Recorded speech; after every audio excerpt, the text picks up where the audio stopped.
The Third Battle of Panipat was a major conflict that took place on 14th January 1761 near Panipat, Haryana, India. It involved the Maratha Empire, led by their commander-in-chief, Sadashivrao Bhau, and the Durrani Empire, led by their Afghan king, Ahmad Shah Durrani, also known as Ahmad Shah Abdali. The battle was triggered by the Marathas' expansion into the northern regions of India, which threatened the territorial control of the Durrani Empire. Ahmad Shah Durrani saw the Marathas as a significant threat and decided to confront them in a decisive battle. The battle commenced with both sides engaging in intense fighting. The Marathas initially had the upper hand, employing their cavalry and artillery to inflict heavy casualties on the Durrani forces. However, the tide turned when Ahmad Shah Durrani's highly disciplined and well-trained infantry regiments, supported by Afghan and Rohilla allies, launched a counterattack. The Maratha formation extended approximately 12 kilometers in width, positioning the artillery at the forefront, shielded by infantry, pikemen, musketeers, and archers. The cavalry was instructed to remain stationed behind the artillery and musketeers armed with bayonets, awaiting the moment when complete control of the battlefield was achieved before engaging.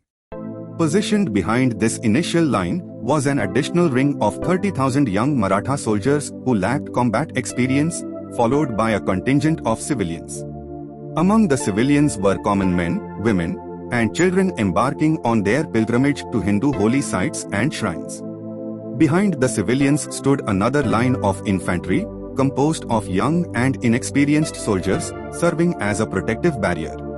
On the opposing side, the Afghans arranged themselves in a somewhat similar formation, positioned a few meters south of the present-day Sanauli road. Najib commanded the left flank, while two brigades of troops held the right flank. Leading the left center were two viziers, Shujauddaulah, commanding 3,000 soldiers and 50 to 60 cannons, and Ahmad Shah's vizier Shah Wali, leading a select group of 19,000 armored Afghan horsemen. The right center comprised 15,000 Rohillas under Hafiz Rahmat and other Rohilla Pathan chiefs.